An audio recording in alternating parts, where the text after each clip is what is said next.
धर्म गुरु है, श्राप दे काहे का आपको। धर्म गुरु है, वो देशद्रोही है बिल्कुल करके, वो लफंगा है बिल्कुल करके, नंगा है बिल्कुल करके, वो देश को बर्बाद करने का काम कर रहा है, देश को तोड़ने का काम कर रहा है, भड़काने का काम कर रहा है। की तरफ हमारी महिलाओं को, पढ़ी लिखी महिलाएं भी बेवकूफ बन रही हैं, जो ऐसे लफंडरे लोगों के पास में जाती हैं। पहली बात तो ये आहत हो जाएंगी लाखों लोगों की। उनकी भावनाएं, हम अगर सच को सच बोलते हैं तो उनके लिए उनको भावनाएं आहत हो जाती हैं। वो झूठ को भी अगर सच के रूप में परोस दे तो उनके लिए सच है। वो अगर तानाशाही दिखा रहे हैं, वो गुंडागर्दी कर रहे हैं, तो वो नेता कहलाते हैं। अगर हम उसको सही बोलते हैं तो हम गुंडागर्दी करते हैं, हम देश को तोड़ने का काम करते हैं। तो ये तो उनकी परंपरा में नहीं है, ये तो उनके मनुष्य के विधान में जो है वो तो लिखित उनके ग्रंथों में है। तो वो कैसे हो सकता है? तो वो तो कह रहे हैं हम हिंदू राष्ट्र बनाएंगे, उनके बाप का हिंदू राष्ट्र बना देंगे। ये धर्मनिरपेक्ष भारत देश है, ये लोकतांत्रिक देश है, उनके कोई बाप का नहीं, कह देने से नहीं है। अगर उनके बाप की औकात है और उनमें दम है तो हिंदू राष्ट्र की तुम घोषणा करके देख लो, स्थापना तो आपने कर दी है।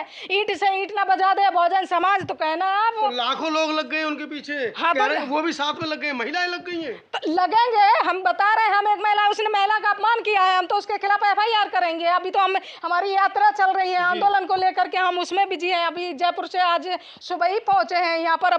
अभी चंडीगढ़ के लिए निकलेंगे 7 बजे। तो हमारी तो अभी यात्रा चल रही है, हम उसको बता रहे हैं कि अभी उसके खिलाफ FIR करेंगे। उसने 50% महिलाओं के सम्मान और सम्मान पर ठेस पहुंचाई है, क्योंकि वो उसके घर में ऐसा होता है। और ये सब गुंडे और लफंडरे लोग हैं जितने भी हैं, ये ब्राह्मणी करेड़ के लोग हैं जो। तो मैडम आपको क्या दिक्कत है? मतलब थोड़ा सिंदूर लगाना है और थोड़ा सा मंगलसूत्र पहनना है, पता चल जाएगा आप रजिस्टर्ड हो, पिलोट है। हम कोई प्रॉपर्टी है। हमें बाबा साहब ने हमारे भारतीय संविधान में महिलाओं को बराबर का अधिकार दिया है। अगर हम पहन सकते हैं तो तू भी पहन लेना हमारी तरह। तेरे में कौन सा और क्या, तू भी पहन ले। हम तो कह रहे हैं उससे, क्या नाम है, धीरेन्द्र शास्त्री से, कि महिलाओं को बता रहा है तो तुझे हम चूड़ियां दे रहे हैं, तेरे को मंगलसूत्र दे रहे हैं। तेरे पास अगर पैसे नहीं है तो हम दे रहे हैं, तेरे को पैसे दे देते हैं, मंगलसूत्र पहन ले, सिंदूर लगा ले, साड़ी पहन ले।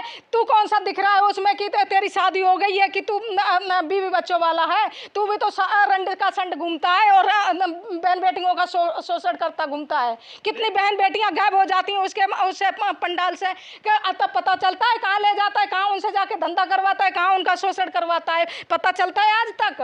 लेकिन लाखों महिलाएं जा रही है उसके दरबार में। तो हम उन्हीं महिलाओं को कह रहे हैं ना, वो बेवकूफ है, उनके अंदर ऐसा भर रखा है। पढ़ी लिखी महिलाएं, पढ़ी लिखी बहन बेटियां हैं जो मूर्ख बन रही है, वो अपने मान स्वाभिमान को समझती ही नहीं है। वो ऐसे अंडे पंडन के बाबाओं के चक्कर में पड़ करके अपना शोषण करवाती हैं। आपकी पर्ची निकाल देंगे बाबा जी, हमारी पर्ची निकाल देंगे। अभी वो जो क्या नाम है, सीमा हैदर आई थी, इतना है वो ज्ञानी, तो उसको बता देते वो कैसे आई है और कहाँ से आई है। वो जासूसी है कि वो रियल में प्यार करती है, जो खसम को छोड़ के 4 बच्चों को लेकर के यहाँ पर आ गई है। सच्चा प्यार नहीं मिला, सच्चा प्यार, जो 4 बच्चों की जिंदगी बर्बाद करने के लिए यहाँ आ गई है। और जो गैस इसकी जो वो एजेंसियां हैं सरकार की, जो एजेंसियां हैं वो क्या कर रही थी?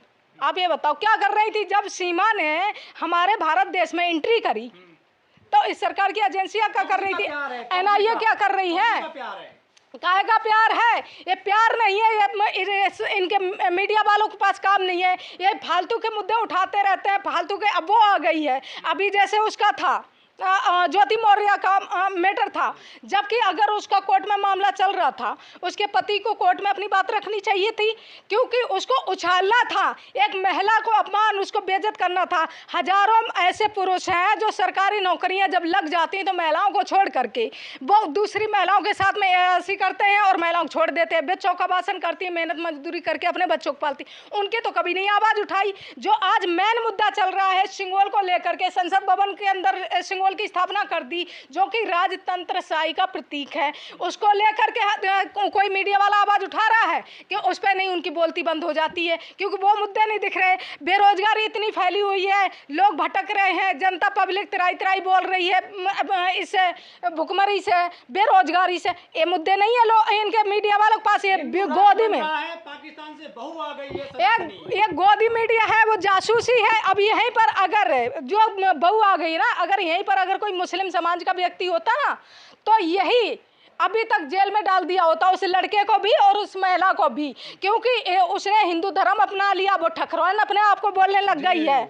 समझ रहे हैं आप? तो ये षड्यंत्र है। वो करें, हमने अभी जैसे कहा, वो करें, झूठ को अगर सच में परोस दें तो वो सच है, अगर हम कहते हैं तो हम देशद्रोही हो जाते हैं। तो अगर यहीं पर अगर कोई ऐसी वर्ग का व्यक्ति होता तो उस पर अभी देशद्रोही का मुकदमा लगा करके और जासूसी के रूप में जो महिला को लेकर के यहाँ पर भगा के लेके आया तो उस पर डाल देते, लेकिन वो नहीं, क्योंकि उसने राम का पट्टा डाल लिया ना भाजपा का, तो वो भाजपा ही हो गई, वो उनकी बहू हो गई, वो उनकी बेटी हो गई, वो सब बन गई। तो ये इनका षड्यंत्र चल रहा, वो तानाशाही है, वो कुछ भी करें। इनकी एजेंसियां क्या कर रही थी, जो बड़े बड़े दावे कर रहे हैं, हम वहाँ की बात कर रहे हैं, ये कैसे घुसी हमारे देश के अंदर, हम कैसे कर रहे हैं? तुम पड़ोस की बेटी को तो रख नहीं पाते हो, पड़ोस में घर में बहन बेटी के रेप हो जाते भारत देश के अंदर, उनकी तो सुरक्षा नहीं दे पा रहे हो, उस पर तुम इतना हाईलाइट मामला कर रहे हो कि जो अपना मकसद है उसको तुम कामयाब कर रहे हो, उसमें रात दिन लगे रहते हो। जो मीडिया वाले चैनल वाले हैं उनको और जो जनता को है, तुम अन्य मुद्दों में ऐसे उलझाए रहते हो जो उनको ना तो रोजी रोटी की भूख रहे, ना वो रोजगारी की बात कर सके, ना वो नौकरी की बात कर सके, ना वो शिक्षा की बात कर रहे हैं। ये दलाल मीडिया हो गई है और मीडिया देश का चौथा स्तंभ है, चौथा स्तंभ है। कहने को बता रहे हैं, या तो गया है ना, ये अमृतकाल आ गया है ना। अभी 2024 के बाद में जब गले में हाड़ी और पीठ में झाड़ू आ जाएगी ना, जब तब ये समाज और ये देश समझेगा। और जो मीडिया वाले हैं ना, मीडिया वालों के घर में चाहे खाने के ना हो, लेकिन मोदी भक्त के इतने अंधभक्त हो गए हैं। जो देश का चौथा स्तंभ है, पहले की मीडिया थी जो सच परोसती थी, आज की मीडिया है सच को छुपाती है और झूठ को परोसती है, जनता को बेवकूफ़ बनाती है। जिन मुद्दों को लेकर के बात करनी चाहिए मीडिया उस पर चर्चा नहीं करती, रोजगारी, शिक्षा और जो स्वास्थ्य पे बात नहीं करती है, क्योंकि उस पर नहीं कभी मोदी से डिबेट किया कि देश में इतनी महंगाई क्यों। आप 2000 हजारों करोड़ नौकरियों की बात कर रहे हैं, कितनी दे दी? शिक्षा महंगी क्यों कर दी? जब एमएलए एमपीओं को आप बड़े बड़े साधन संसाधन देते हो, जनता को क्या दे रहे हो? हम देखते हैं, मैं अभी जयपुर गई, राजस्थान गई, जनरल डिब्बे में गई, अभी मैं फोटो दिखा दूं, मैंने फोटो ली, वहाँ पर पैर रखने की जमीन नहीं, ऐसी सी महिलाएं और बेटियां खड़े होकर के पकड़ के जा रही। वंदे भारत है, झूठे वादे, झूठे इरादे से आज मोदी जी ने देश को बर्बाद करके रख दिया, देश हमारा गद में डाल दिया। और जो देश की जनता है वो इन मुद्दों में उलझी रहती है। वो ज्योति मौर्य ने फलाना कर लिया, ढिकाना कर लिया, जो उछालने का काम किया। जैसे अभी सीमा हैदर का मामला चल रहा है कि हमारे देश में वो एक दुश्मन की घर से हमारे देश में आई है, तो वो कैसे, आप कैसे साबित कर सकते हैं वो जासूसी नहीं है? करेंगे मोदी इसको साबित कि वो देशद्रोही नहीं है या वो जासूसी नहीं है? मीडिया देश की तो साबित करे ना, अगर वो देश की बेटी है, कहाँ से बहू हो गई? तुम देश की बेटी को सुरक्षा दे नहीं पा रहे हो, दुश्मन की बेटी को ला करके, दुश्मन की बहू आकर के उठा लाइए, कितना बड़ा दुख हो रहा है। देश की बेटियों को सुरक्षा नहीं दे पा रहे हो। आए दिन मर्डर हो रहे हैं, आए दिन रेप हो रहे हैं, आए दिन घटनाएं हो रही हैं, और एक जब दुश्मन की बेटी को आप देश में पनाह दे रहे हैं, ये तुम्हारी राजनीति है। कृपया वीडियो पसंद आए लाइक शेयर सब्सक्राइब अवश्य करें। धन्यवाद।